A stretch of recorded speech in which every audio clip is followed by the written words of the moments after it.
L.M. Montgomery, Little People, Big Dreams. This book is written by Maria Isabel Sanchez Vergara, illustrated by Anuska Olympus.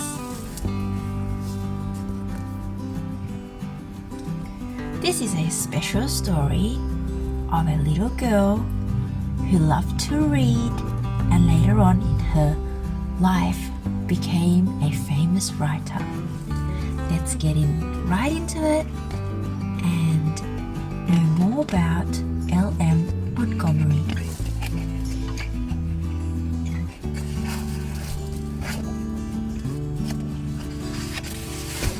Little People, Big Dreams.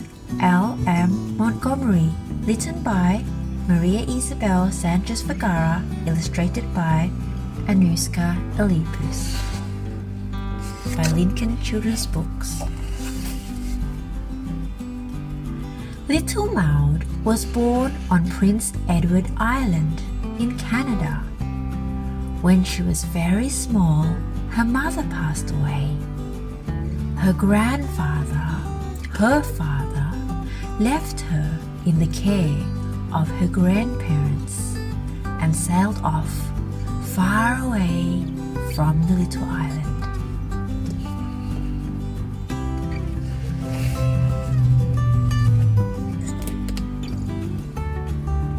Maud left out of place at her grandparents' house. They were strict and grumpy, and it was almost impossible to get a smile out of them.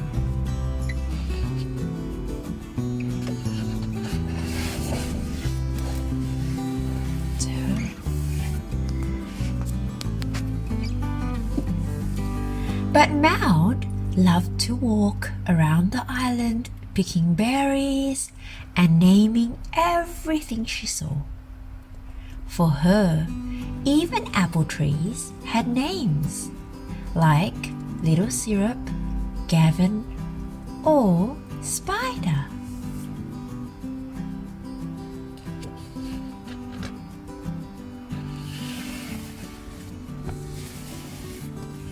At home, books became Maud's best friends, and she dreamt of becoming a writer one day. But her grandparents thought reading and writing was a waste of time, especially for a girl.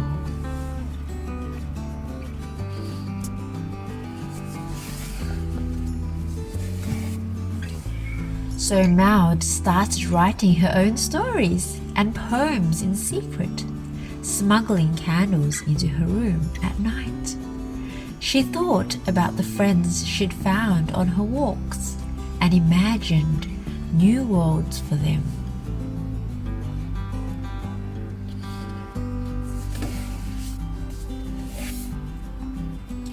When Maud was older, she became a teacher. It was not her favorite job, but it gave her time to write stories, and soon one was published in a magazine.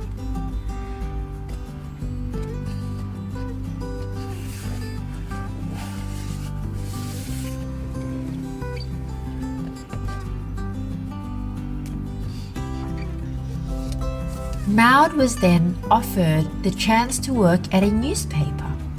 She was the only woman on the staff and wrote her first article under the pen name Cynthia. She loved every minute of her job.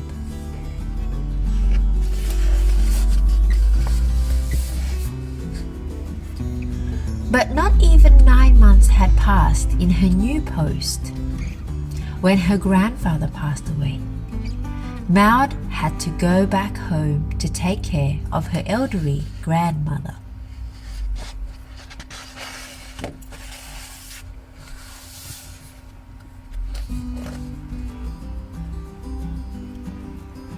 But there was no way Maud would give up writing. She accepted a job at the local post office so she could send her work to newspapers without anyone noticing. Before long, 30 of her stories were in the papers.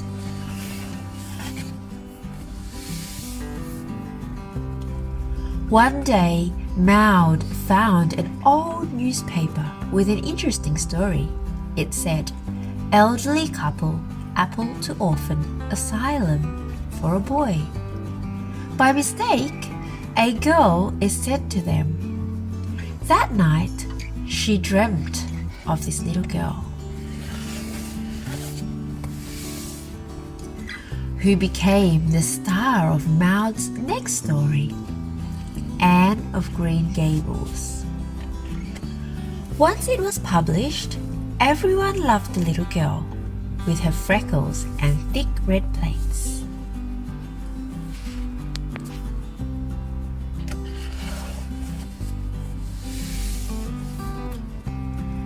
Anne was imaginative, brave, and though she got into scrapes, she was always loved. Through Anne's adventures, Maud rewrote her own childhood as she'd like to have it to be.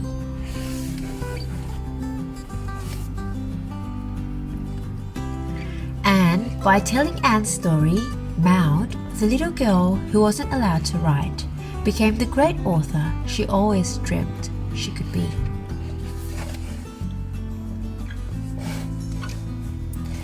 This is the biography line of L.M. Montgomery.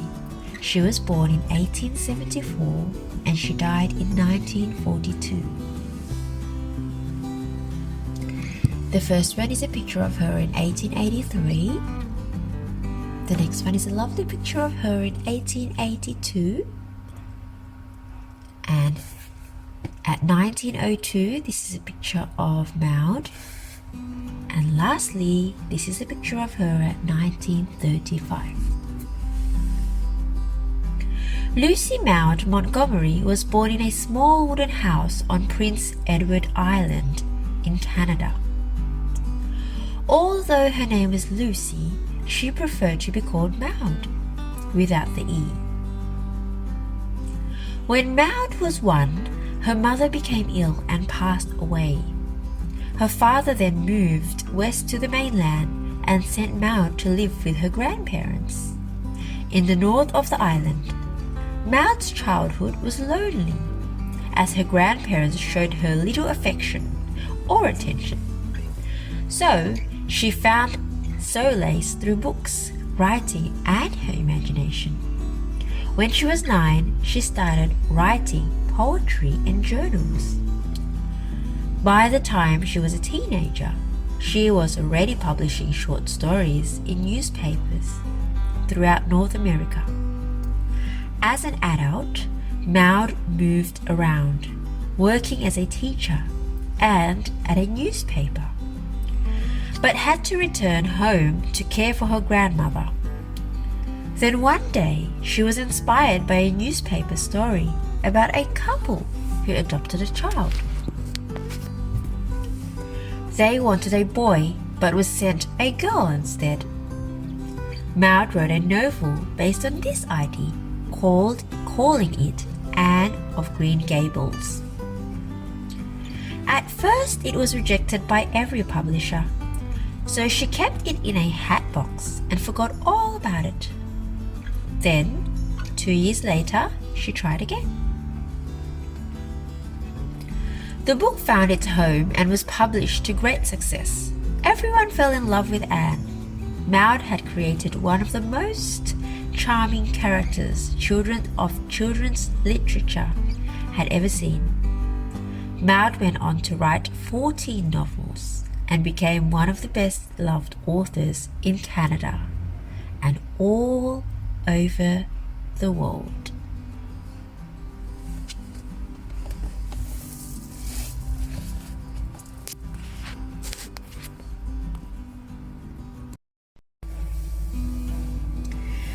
Let's discover the lives of successful people who had achieved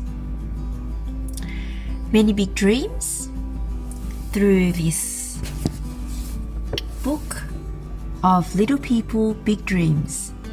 This book is about Mahatma Gandhi. It's written by Isabel Sanchez Vergara and illustrated by Albert Arias. Read aloud by the storyteller Fox. Little People, Big Dreams, Mahatma Gandhi, written by Maria Isabel Sanchez Vergara, illustrated by Albert Arias. From the Francis Lilken Children Books.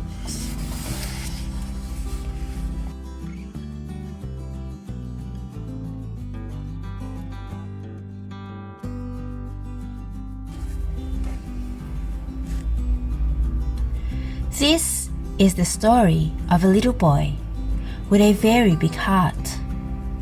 His name was Mohandas, and he lived in a simple life in a city by the Indian coast called Parmandar.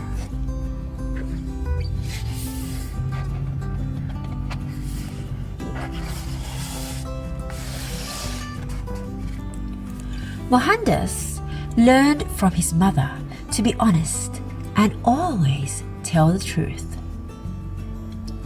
He dreamt of a world where no living thing was ever hurt, and everyone wanted the best for all.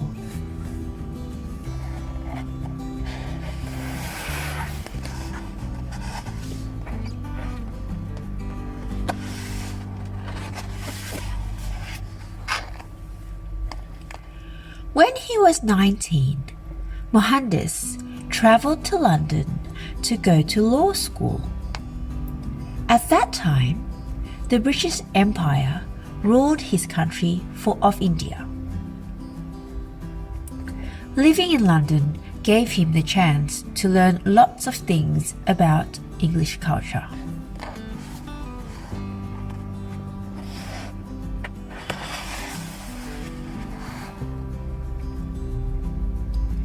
With his degree in hand, Mohandas moved to South Africa to work as a lawyer, but things were not easy for Indians there.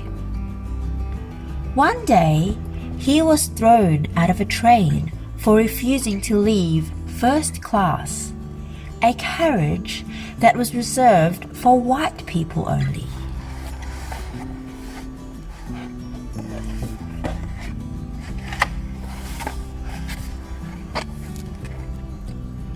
Mohandas decided to protest against that injustice in his very own way. He sat quietly in the middle of the street. Soon, thousands of Indians joined him. It was the first peaceful resistance movement ever.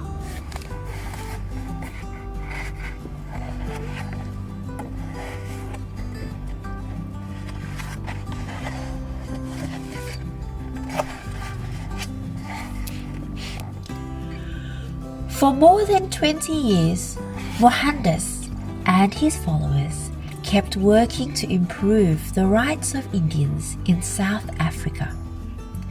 But he wanted to go back to India and lead his country out of the bonds of the British Empire.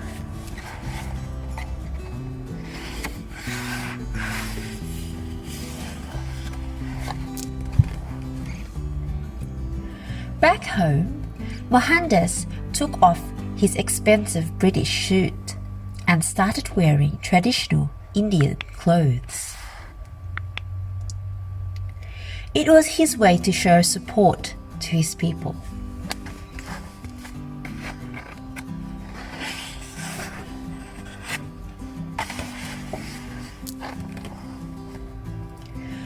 Mohandas's peaceful movement spread across India. His supporters protested against the unfair English laws by refusing to work and cooperate with the government.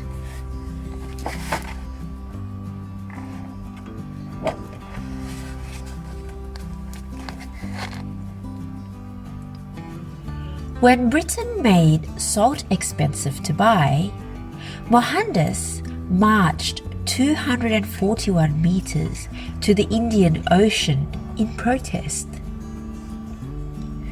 He harvested the salt himself to give to his people. This little gesture shook the world in the gentlest way.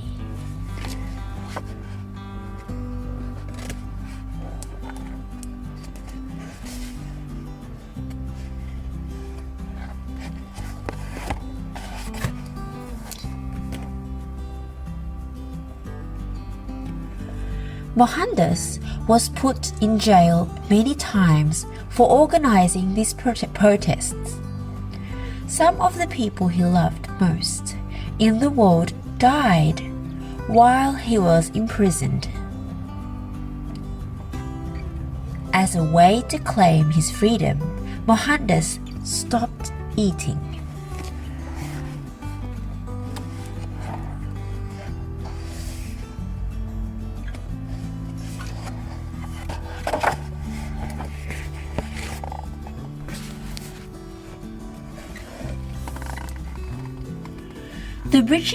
The British were scared that Mohandas might die in prison, so they decided to release him. That day, the rich and the poor celebrated together as one.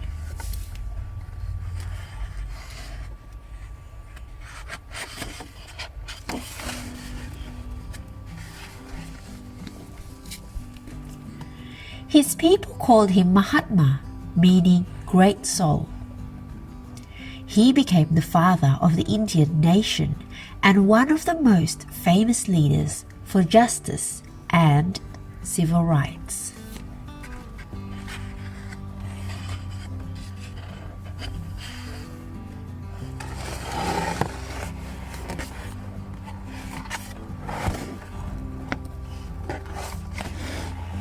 And Mahatma, the little boy with a very big heart, gave a single lesson to those who hope for a brighter future. Sometimes the power of peace is greater than the power of force.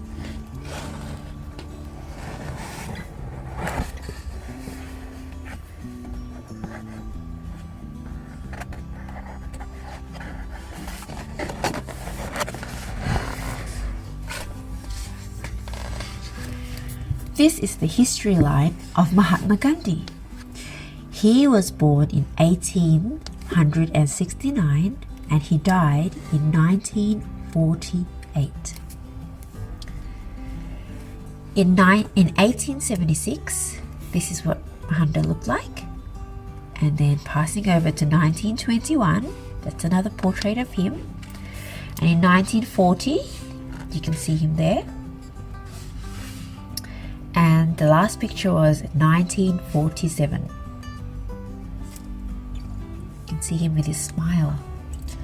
When Mohandas was a young boy, his mother instilled core Hindu values in him that influenced his later life, like a commitment to non-violence. He was surrounded by friends with many faiths, which also influenced his worldview. When he turned 19, Mohandas moved to England to study law. While there, he honored his cultural traditions and remained vegetarian for the duration of his stay. He qualified as a lawyer and then moved to South Africa for work. There, he was struck by the injustice Indians experienced by white settlers. Mohandas was not allowed to sit in the same train carriages as white people, and all Indian people had to have their fingerprints taken by law. This discrimination motivated Mohandas to become an activist. He organized people to defy the unfair laws peacefully, but was arrested and put into prison. Later, when he was released, he worked to help Indian people with the right to vote in South Africa. Mohandas then turned his attention to the British Empire's rule in India. At that time, the Indian people were not allowed to vote for their own government. Mohandas led the movement to free India from the British Empire. He used non-violent protest to resist the rule. He was arrested in 1942 for promoting the idea of independence. People also distraught and violence ran riots across the country. Gandhi was dismayed and stopped eating as a way to protest. Eventually, British formally left India. Some people disagreed with Gandhi for promoting peace and tolerance and tried to kill him. Sadly, one man succeeded.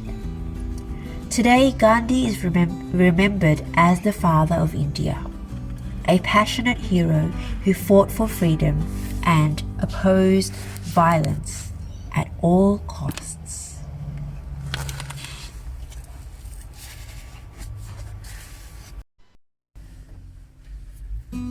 Have you heard the name of Marie Curie?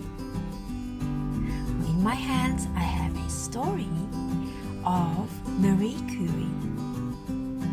She was a very courageous and clever woman. There was something that she invented in science. As we can see, she's holding a jar that looks like she's been doing a science experiment. Let's read through the history of Marie Curie to find out what she had discovered. By Little People Big Dreams, Marie Curie. Written by Maria Isabel Sanchez Vergara, illustrated by Flo Isa.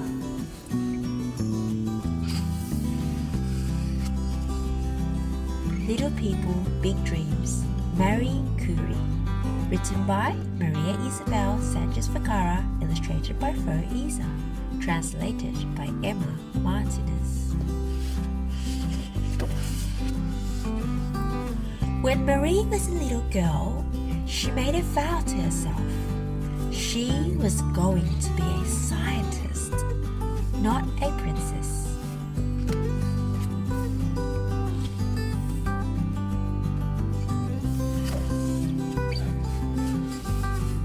Marie was from a poor family, but she was very smart. At school, she won a gold medal for her studies, which she kept in her drawer like a treasure.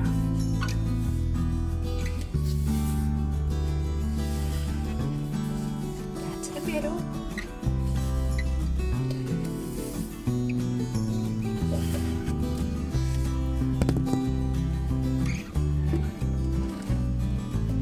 Marie couldn't go to the same university as her brother. In her home country, only men were allowed to study. But she wouldn't take no for an answer, so she packed her bags and moved away to France.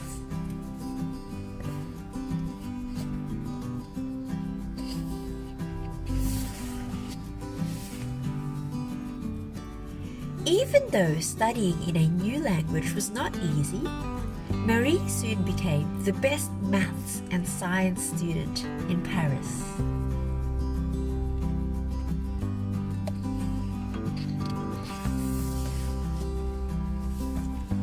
One day, Marie met Pierre, and happily he loved science just like her.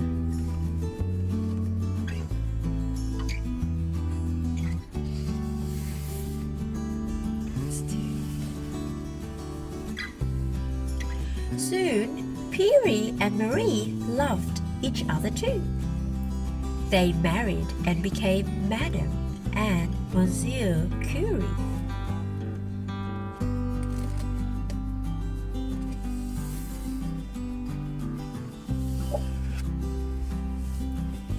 Hidden away in their laboratory, Marie and Pierre discovered two incredible things: radium and polonium. It was such a thrilling moment for science.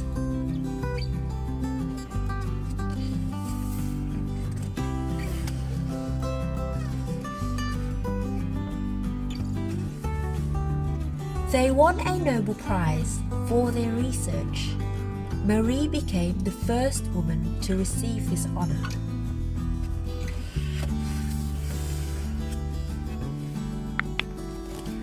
One day, Pierre suffered a terrible accident, and poor Marie was left alone.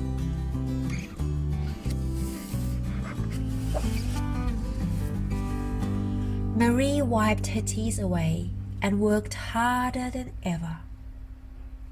The audience applauded loudly the day she was awarded her second Nobel Prize.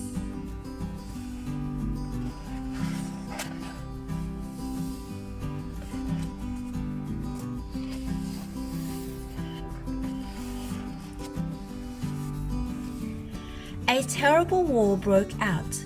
Marie's discoveries were used by doctors to help injured soldiers.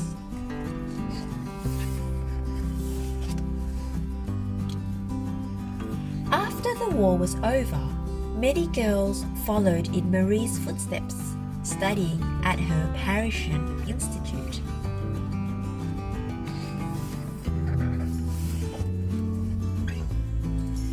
She had valuable advice for every new student. In life, there is nothing to be afraid of, only many things to learn, and many ways to help those in need.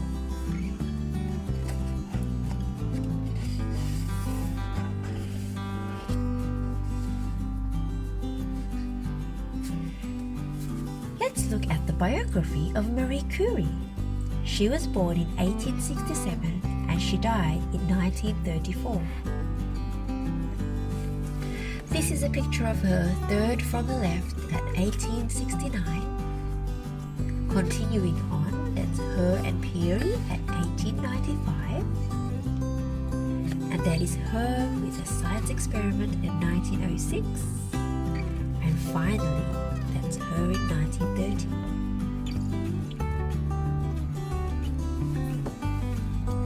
Marie Curie was born Maria Solomia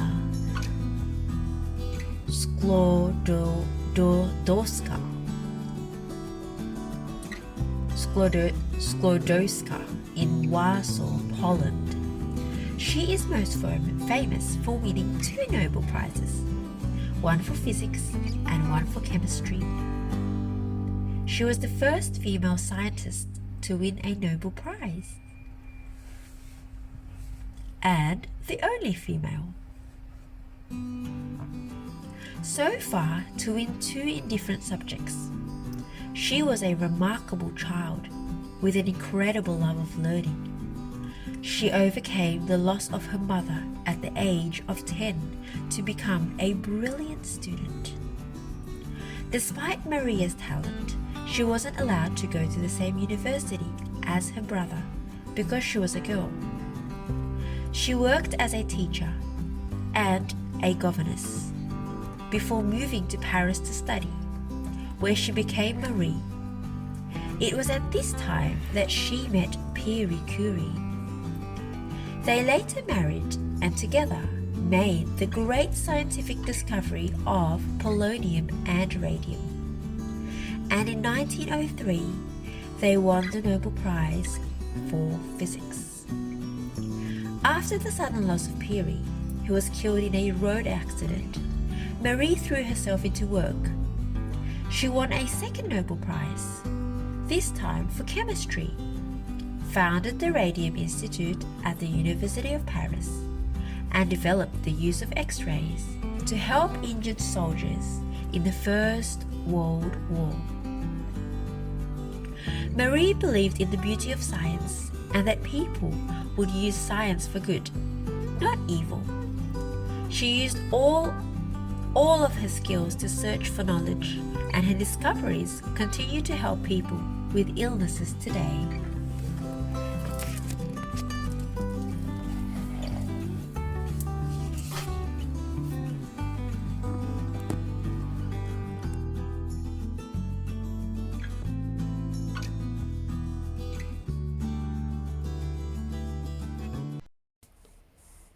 Have you ever wondered how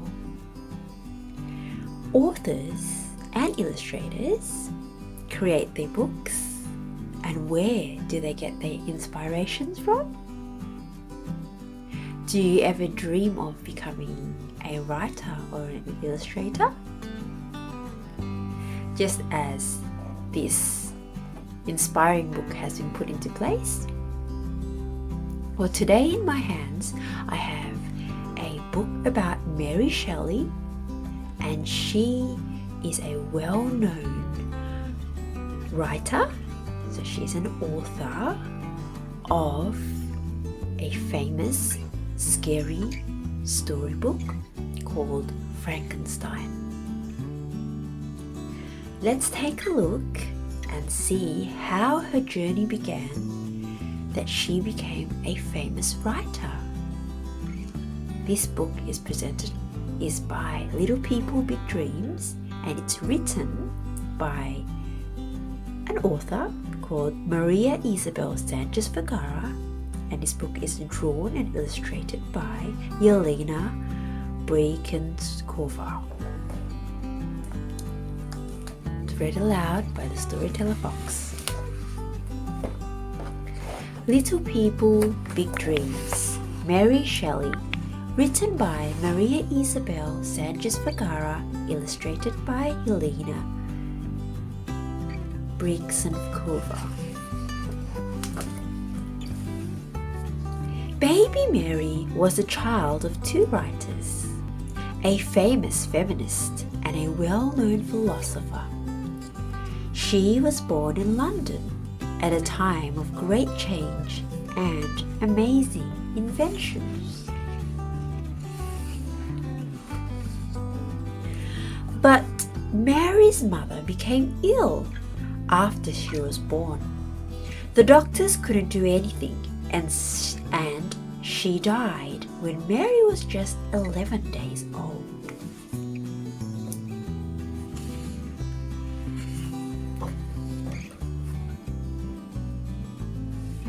A few years later, her father married their neighbor.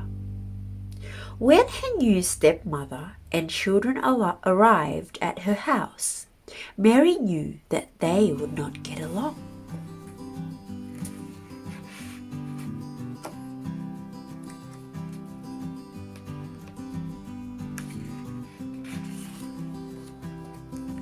Mary had a secret retreat that she visited every day, which is her mother's grave at St. Pancras churchyard. There, she spent hours reading her mother's books and writing her own stories. At night, Mary would hide behind the sofa and listen to the many artists who visited her father. One of them was a married poet called Percy B. Shelley.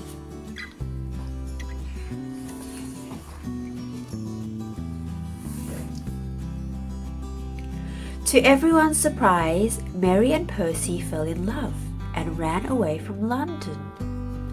Only Claire, Mary's stepsister, stood by their side, traveling through Europe with them.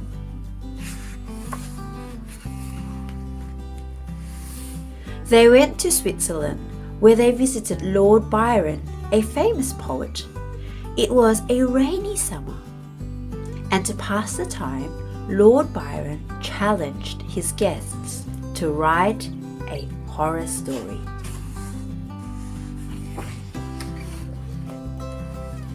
Around this time, scientists discovered that the brain uses electricity to move the body. Mary was fascinated with this and thought it could be a great subject to write about.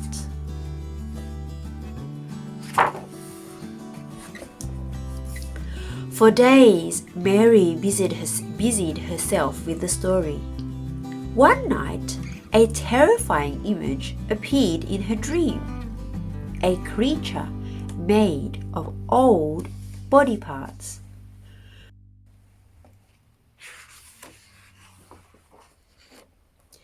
The next morning, Mary began to write Frankenstein, the story of a monster with yellow skin and watery eyes, brought to life with an electric shock.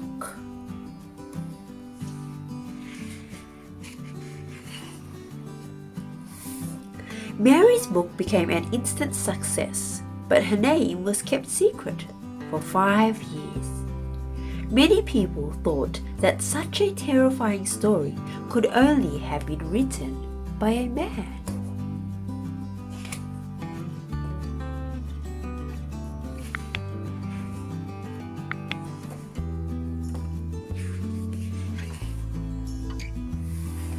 Mary kept writing all her life, but Frankenstein remained her best novel and the greatest horror story ever written.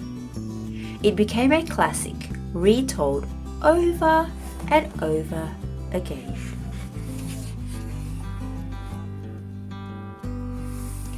And still today, millions of readers feel a chill when they read Frankenstein, a story written by a fearless girl who became the mother of modern science fiction.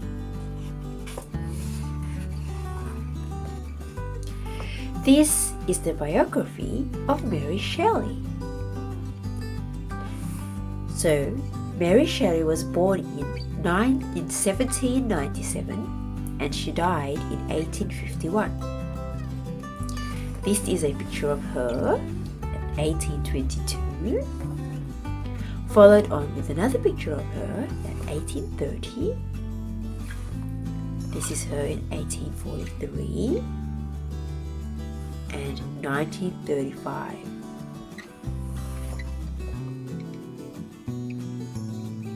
Mary Wollstonecraft Shelley, née Wollstonecraft Godwin, was born in London at a time of great change.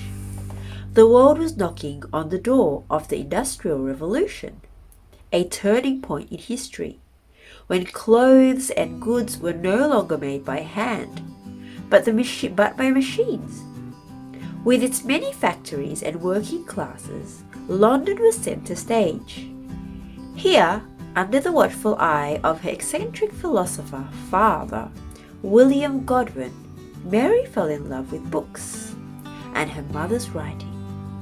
Although she died when Mary was just 11 days old, her mother's passion for equality between the sexes made Mary a brave young woman, free from the constraints of her stepmother's rules. Well educated for a teenage girl of the time, Mary was drawn to the many philosophers, scientists, and writers who visited her father every day. One such visitor was a poet named Percy Bysshe Shelley, whom Mary had met in the company of his wife 2 years earlier. Now aged 16, Mary affirmed her love for Percy, and the two eloped to begin their travels in Europe. A ghostwriting contest on a stormy June night in 1816 inspired Mary to write Frankenstein, influenced by the experiments of physicist and philosopher Luigi Galvani.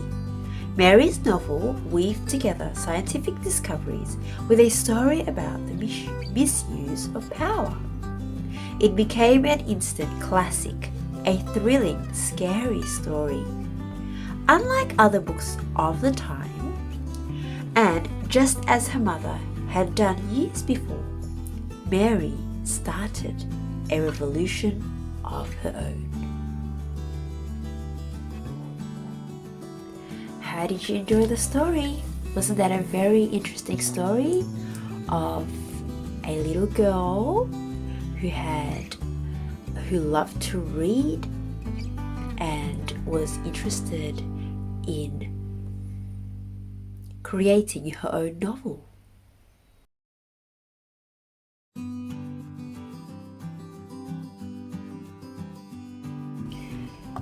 This is a story of a caring soul, which people called Mother Teresa.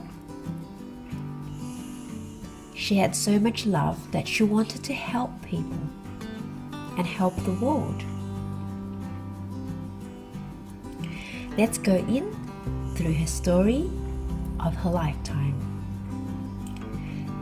This book is by Little People, Big Dreams, written by Maria Isabel Sanchez Vergara, illustrated by Natasha Rosenberg. Mother Teresa.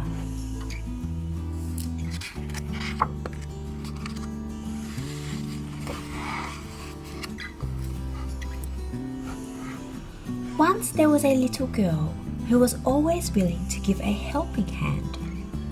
Her name was Agnes, and she lived in Macedonia with her parents and 2 siblings.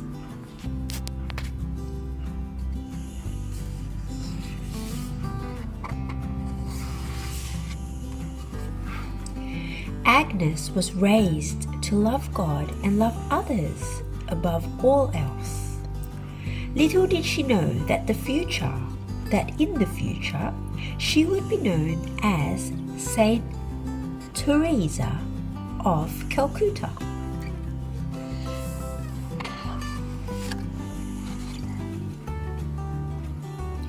One day, a new priest arrived in town. He had been working in India, far from where Agnes lived. She loved listening to her stories about helping the poor in the city of Calcutta.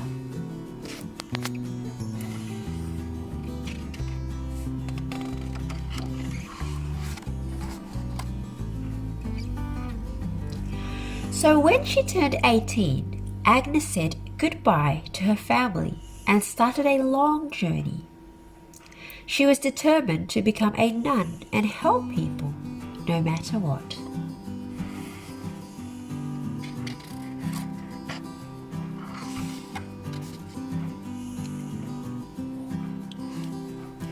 She travelled to Ireland and joined the Sisters of Loreto.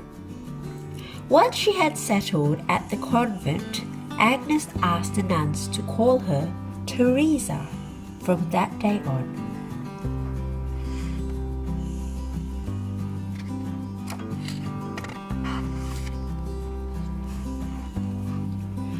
A few months later, she was ready to board a ship and travel to India. The language, the colours, the food, the smells, everything was new and different for her. Look at all that.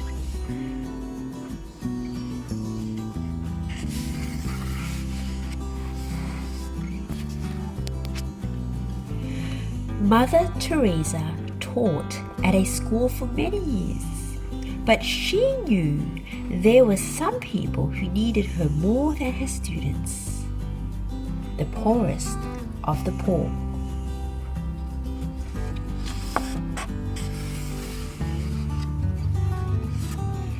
Mother Teresa looked to the streets of Calcutta, determined to help the first person in need.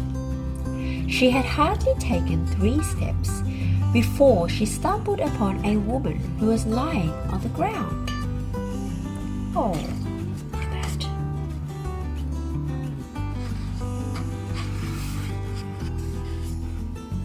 Soon, 12 students joined her. They called themselves the Missionaries of Charity, and they set out to care for all those who needed it.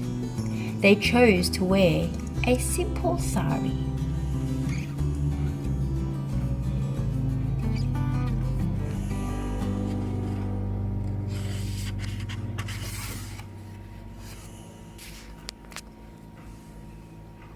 Mother Teresa opened a hospital in an old Hindu temple. There was always one more bed, one more plate of rice, and one more blanket to cover whoever needed it. She knew that the smallest things could make the biggest difference.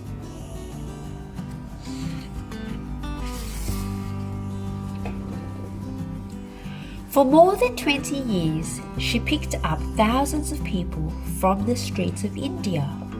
She opened hospitals, orphanages, and schools all over the world.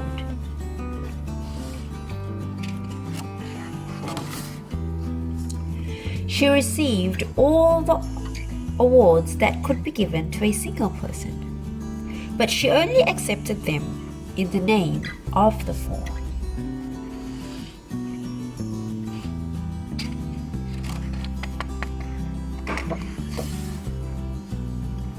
Mother Teresa sent a beautiful message out to the world. It doesn't matter if you do big or small things in your life, as long as you do them with great love. And this is the biography line of Mother Teresa. She was born in 1910 and she died in 1997. This is a picture of her in the left in 1925. And another picture of her in 1930, and this is her in 1971, and that's another picture of her helping at 1974.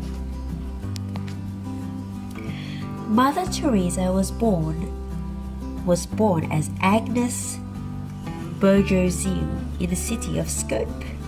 Today, Skopje is a capital city of Macedonia, which is near Greece. Agnes was brought up by her mother and father, and an older brother and sister. Her family followed the Roman Catholic faith, and this could be seen in their everyday life. Her family weren't rich, but opened their home to people who needed help.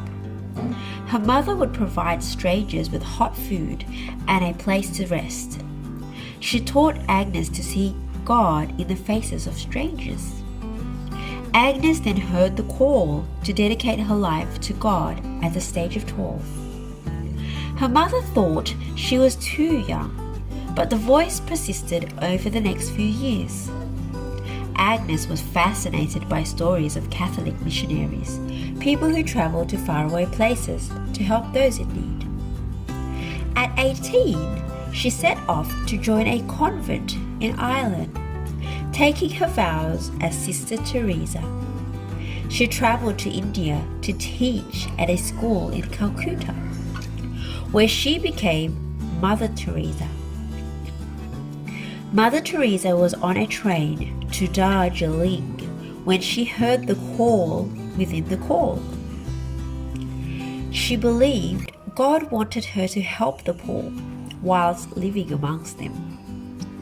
She found the missionaries of charity and many nuns joined, so she founded the missionaries of charity, and many nuns joined her. They set up hospitals, comforted the sick, and cared for the poor when no one else did.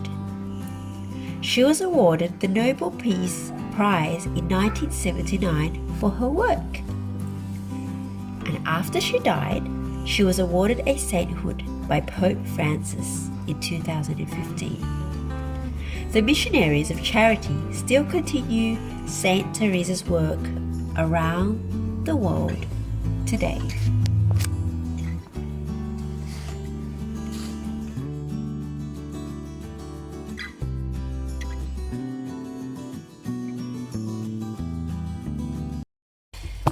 In my hands is a book of a professional dancer. His name is Rudolf Nurer. Let's read in to learn more about him. Little People, Big Dreams, Rudolf Nurer. Written by Maria Isabel Sanchez Vergara, illustrated by Eleonora Arosio.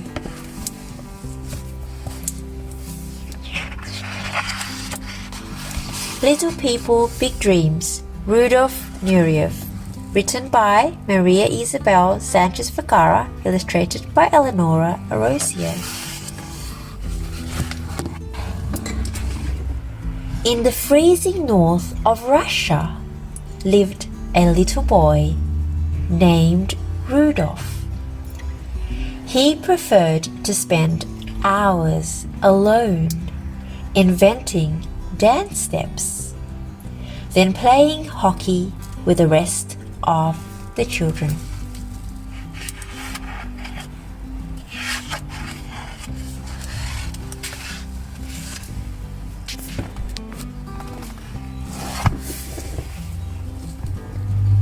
When he was 7, Rudolph went to the ballet with his parents and 3 sisters on New Year's Eve.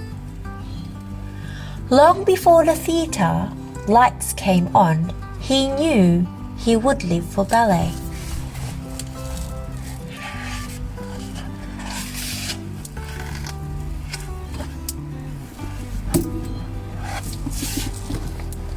His father thought that ballet was a girl thing and tried to change his mind. But Rudolph talked of little else, and soon he was enrolled in a class.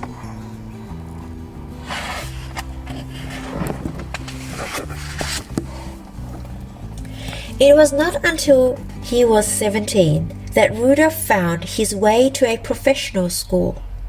His teachers thought his style wasn't very tidy, but what he lacked in polish, he made up for with intensity.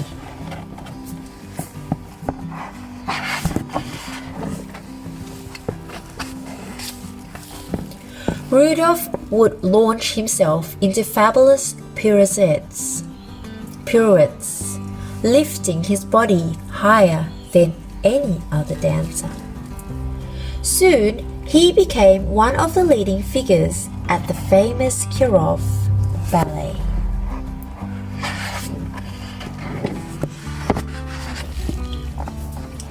He didn't like the trunks that male dancers wore back then and wanted to perform in tights, like ballerinas did. But many things were prohibited in Russia in those days, and Rudolph had to give up this demand if he wanted to keep dancing.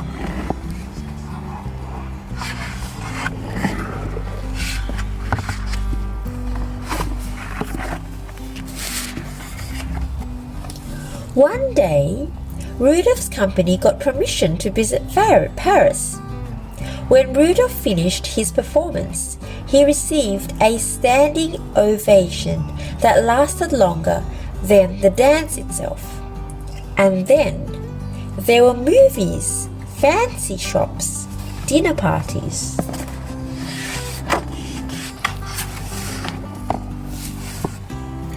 He was not supposed to mingle with foreigners when he was in France, but Rudolph snuck off from the Russian secret agents who were watching him and just enjoyed himself. That is him at the patisserie.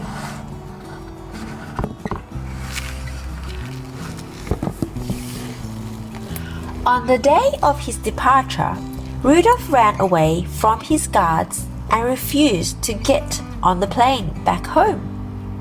He didn't want anyone to tell him how to dance or who to love anymore.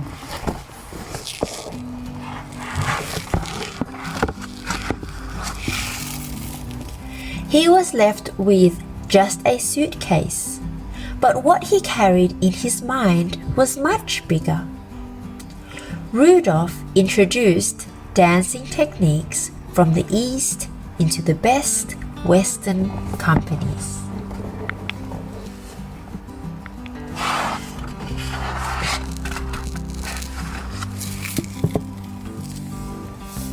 Rudolph danced for years with the famous Margot Fonteyn and showed the world that it doesn't matter who the dancer, ballerina is. Great dancers simply deserve equal credit.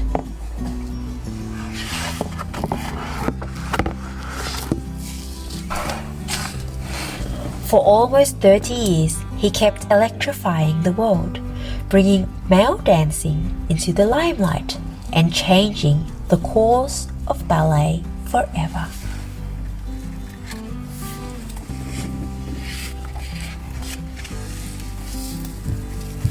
Little Rudolph showed the world that there are not things for girls or things for boys, only things that you love doing with your whole heart.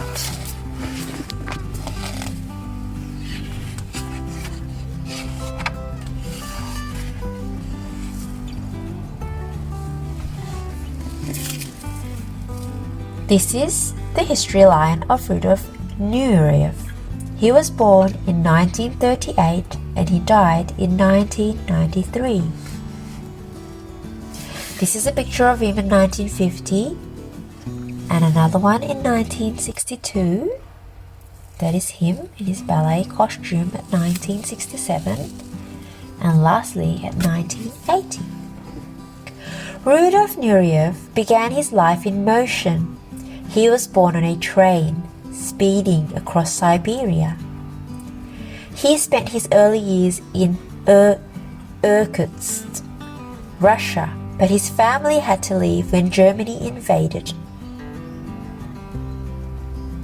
And they moved to another town called Ufa, where they lived in poverty. The town was bitterly cold in the winter, and Rudolph, a little boy of 5 years old, did not have any shoes. His mother carried him to school on her back. Although they lived in poverty, his mother managed to buy a single ticket to the ballet and sneak her children in. Rudolph was instantly captivated and asked his father for lessons. Unlike most future professional dancers, Rudolph only began his formal ballet training at age 17. He was not as good as everyone else, which sparked an intense work ethic that never left him.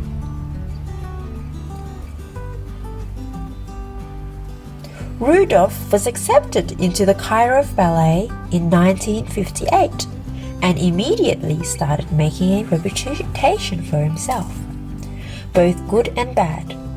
He refused to dance in the ballet shorts he was given, which he called lampshades, and insisted that he should dance in tights like Western dancers. Rudolph made a little life-changing decision on a trip to Paris in 1961. He decided he would not return to Russia. After that, Rudolph danced practically every role with every company in the world, working with all the famous choreographers and dancers, including the most famous ballerina of the moment, Margot Fonteyn. Their partnerships was electric. Rudolph's dancing was alluring and energetic and full of impressive jumps. Audiences loved them like rock stars and people would wait in line for tickets. Rudolph also started to choreograph and direct his own ballets, which cemented his status as a legend. He is remembered as one of the greatest dancers in the world.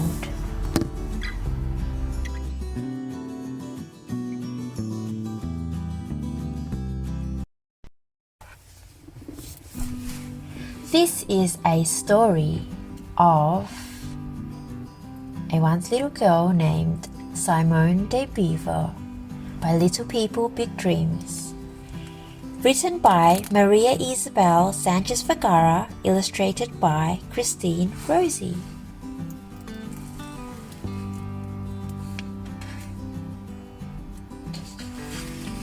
Little People, Big Dreams, Simone de Beauvoir.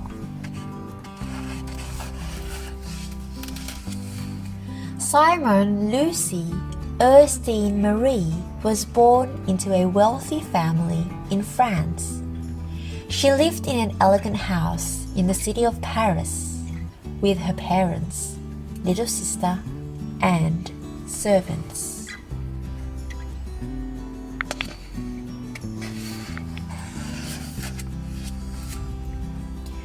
From an early age, Simon's father encouraged her to read and write. He often told her that she had the brain of a man. But why is a boy's mind different to a girl's? Simon thought.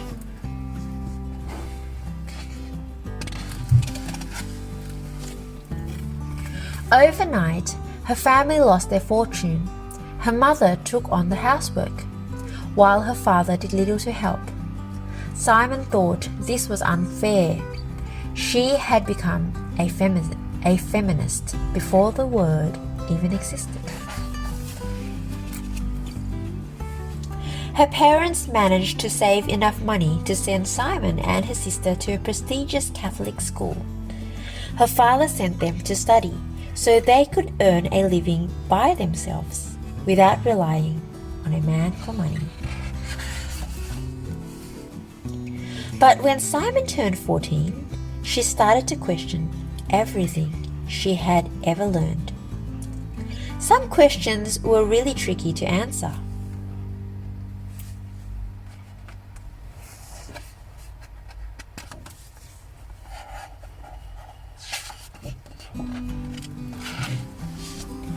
Simon decided to go to university and became a philosopher.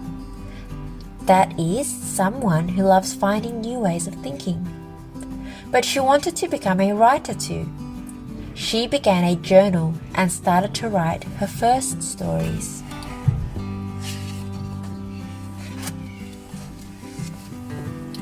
One day, she joined a group of students all preparing for the same exam and met a young man called Jean-Paul Sartre.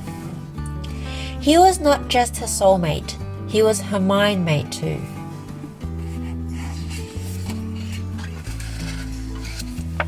Simon and Jean-Paul never married or lived under the same roof, but they lived their love story in their own unique way. After university, Simon became a teacher. She was teaching in Paris when World War II broke out. She spent a lot of time alone and wrote more than ever.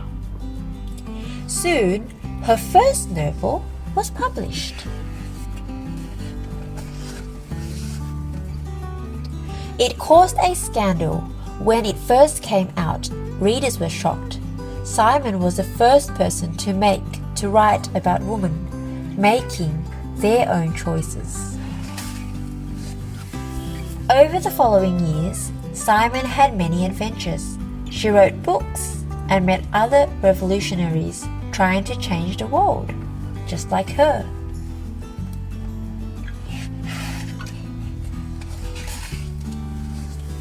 Simon kept writing for the rest of her life, inspiring women around the world.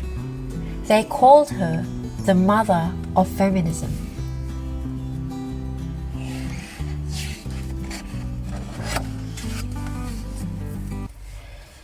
This is the biography line of Simone de Beauvoir. She was born in 1908 and she died in 1986. That is a picture of her in 1911 and another one 1914.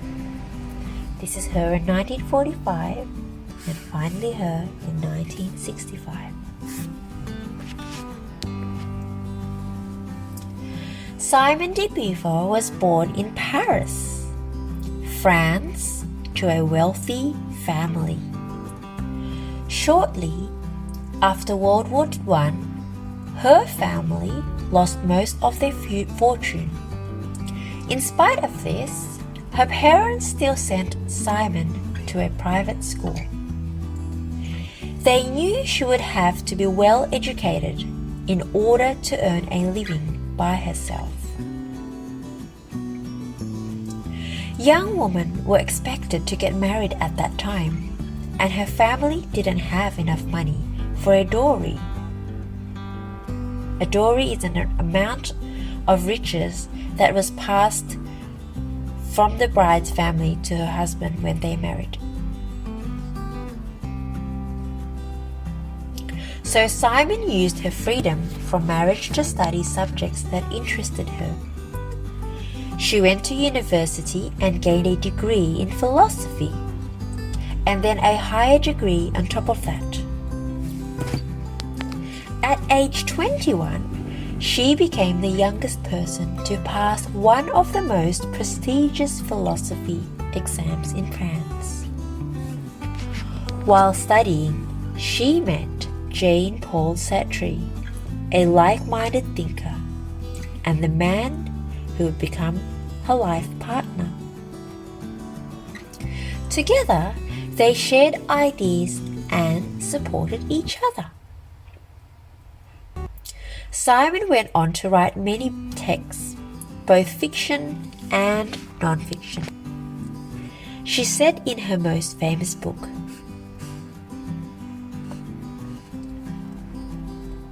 that one is not born but rather becomes a woman.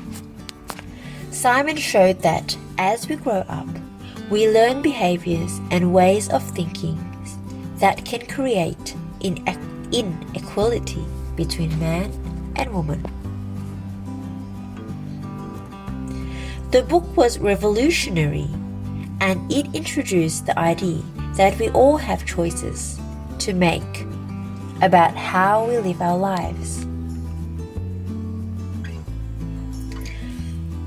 Simon lived her life courageously, putting into practice her ideas that formed foundation for the women's movement decades later.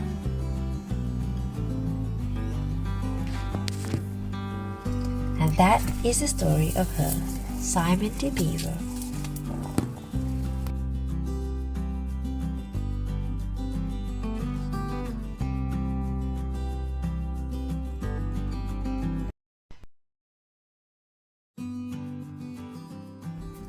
This is a story of a once little boy named Stephen Hawking. He was curious about the world as he used to stare at the stars and wonder about the universe. Stephen Hawking's curiosity led him to become a famous scientist. Let's learn more about him. It's by Little People, Big Dreams. Stephen Hawking. Written by Maria Isabel Sanchez Vergara, illustrated by Matt Hunt.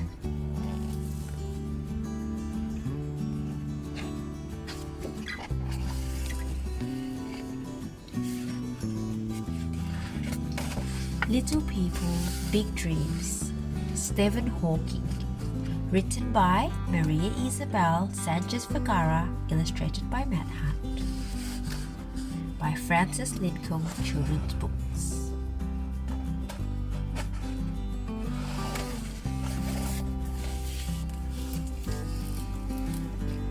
Little Stephen was born in Oxford, England, just as a Great World War was raging. At night, he would look up at the stars and wonder what else was out there.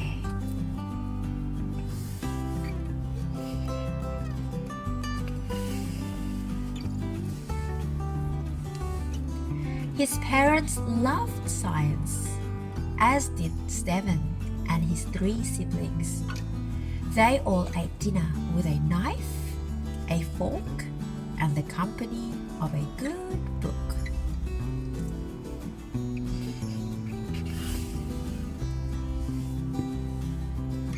Stephen was never top of the class, but at school everyone called him Einstein, like the famous scientist.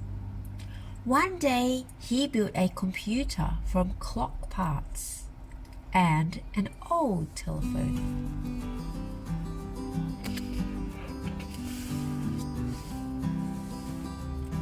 Curiosity always came before schoolwork with Stephen, but still he made it into the big universities in England, Oxford at Cambridge. He wanted to solve the mysteries of the universe.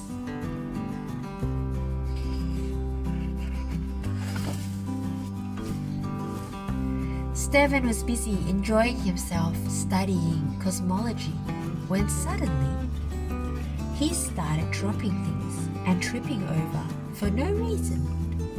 Even his speech became hard to understand.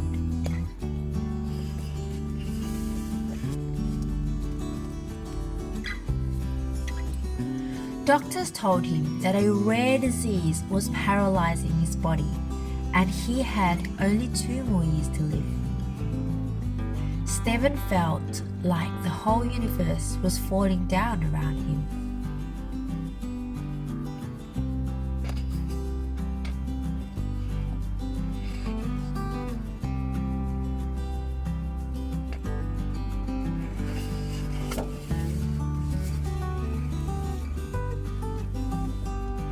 Instead of looking down at his feet, Stephen decided to look up at the stars.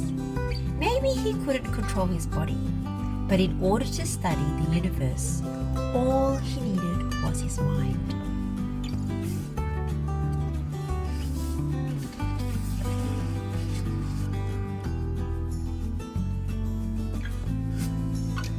His wife Jane stood by his side and gave him all the support he needed. They had 3 children, and Stephen loved to give them rides on his wheelchair.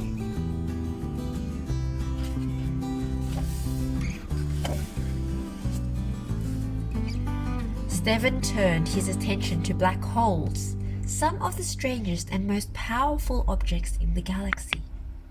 So powerful that not even light could escape from them, or so scientists thought.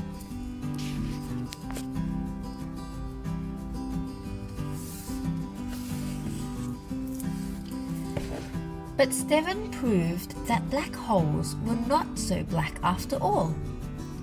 There was a tiny light escaping from them. It was named Hawking radiation.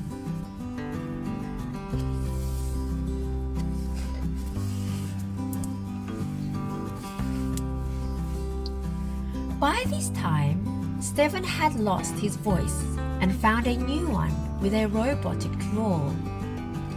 With his new voice, he dictated a book that helped the world understand the meaning of the universe.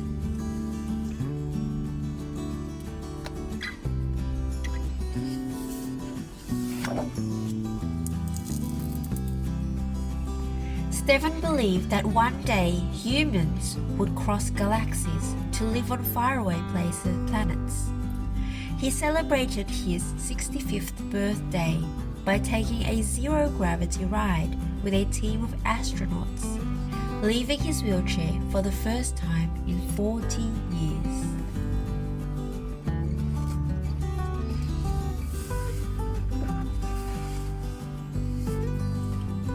By becoming the most brilliant scientist of today, little Stephen made an alarming discovery. However difficult life may seem, there is always something that you can do and succeed at. Such a powerful motivation.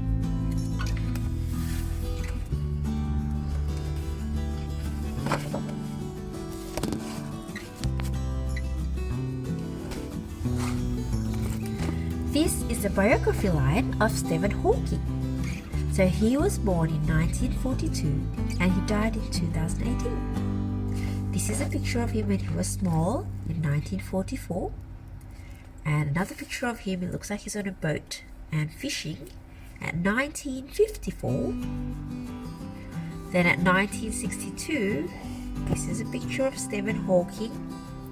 And lastly, in 2008, that's a picture of him.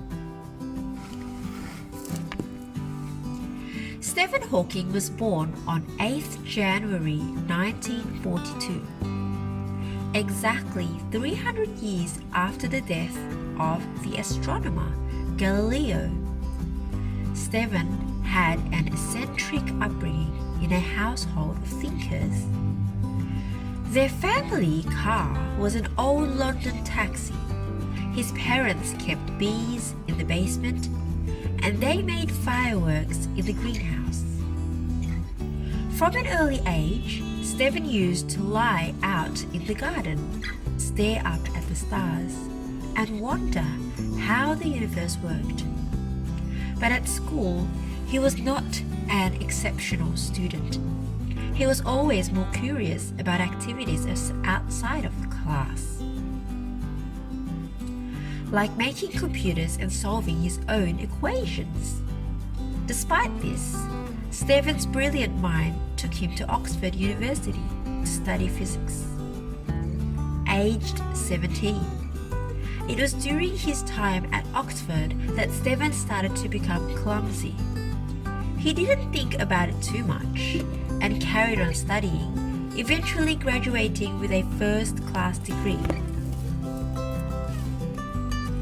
It was when Stephen moved to Cambridge University that he received a diagnosis of motor neuron disease, or ALS. At age 21, he was told he had only a few years to live. Stephen threw himself into studying with a new focus. He finished his PhD at Cambridge University and later became an esteemed professor of mathematics there. Then, whilst researching and writing, Stephen came up with his black hole theory. He showed that matter can escape from black holes in the form of radiation. He called it Hawking radiation. This changed the way the world thought about the universe. Stephen lived until the age of 76, proving his doctors wrong. He continued to study the universe, write best-selling books, and give public speeches until he died. Stephen is remembered as a brilliant physicist who sent shockwaves through the world of modern science. And that is the story of Stephen Hawking.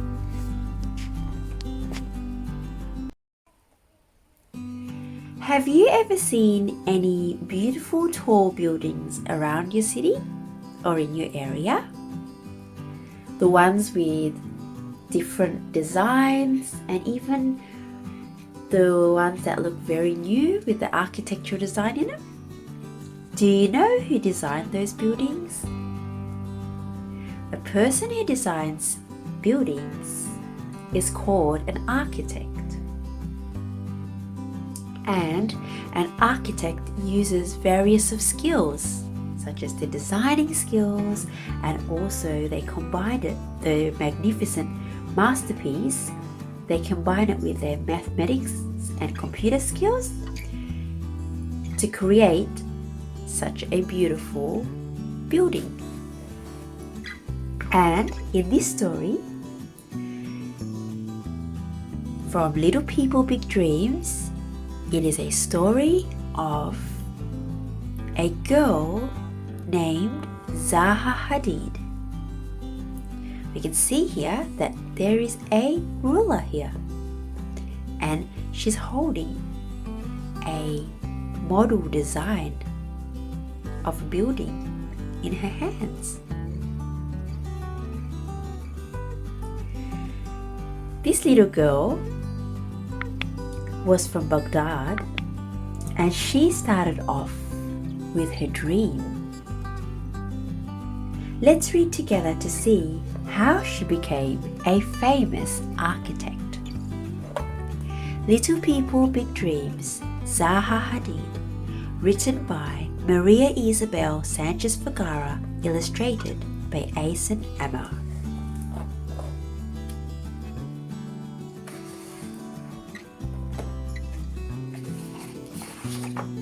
Little People, Big Dreams, written by Maria Isabel Sanchez Vergara, illustrated by Asen Amar.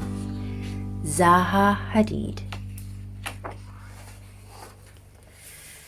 Little Zaha was a Muslim girl who lived with her family in Baghdad, a city where past and present mixed in the most amazing ways. From an early age, Zaha dreamt about the future.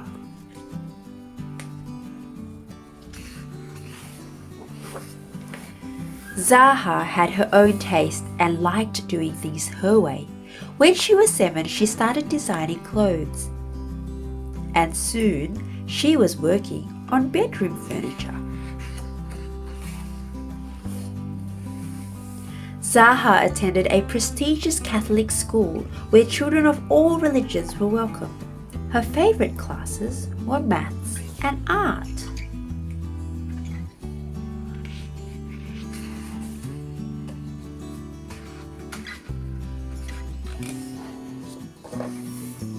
One summer, Zaha and her family traveled to Rome. There, she discovered that the walls and ceilings of museums were works of art, too, just like the statues and paintings they held.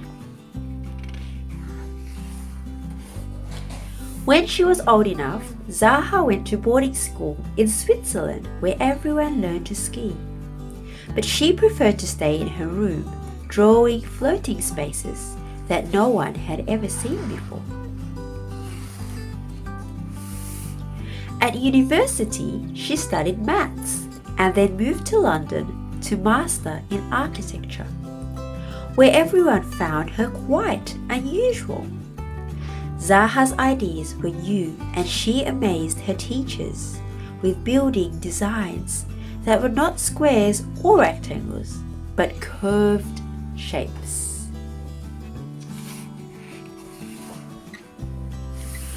When she graduated, Zaha remained at the school as a teacher. She challenged her students to be curious about forms and materials, just like the great architect Oscar Niemeyer.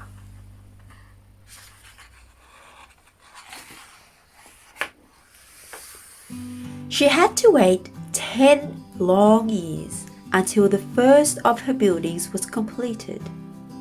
It was a fire station made of heavy concrete that looked as light as a paper bird.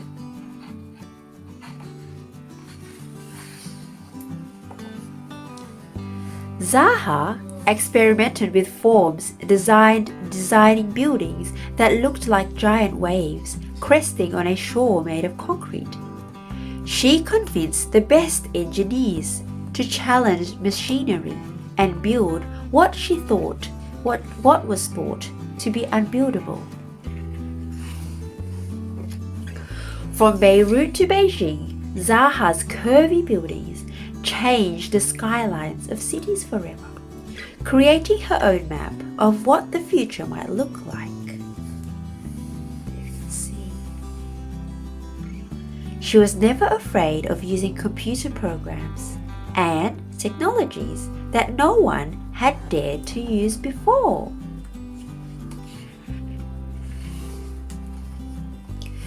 She changed the way that people thought about women, especially an Arab woman, in an industry run by men. Zaha brought a sense of femininity to the architecture world. Her colleagues called her the Queen of Curve.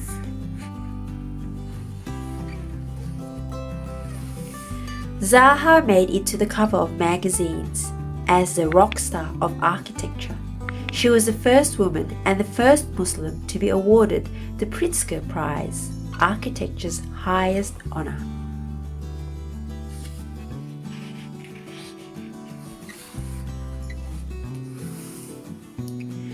And little Zaha, the Queen of Curve, became one of the most successful architects of her time. A true pioneer who dreamt of the future and dared to build the impossible.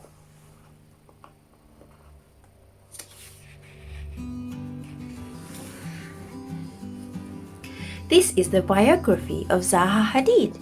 She was born in 1950 and she died in 2016. This is a picture of Zaha Hadid in 1956. And fast forward, that's another picture of her in the year 2000.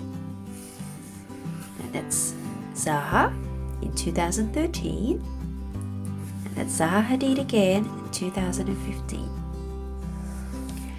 Zaha Hadid was born into an artistic liberal Iraqi family. Her father, Muhammad al-Hajj Hussein Hadid, was an industrialist who co-founded the National Democratic Party, and her mother worked as a visual artist. From an early age, Zaha drew everything around her and was intrigued when her aunt first showed her an architect drawing.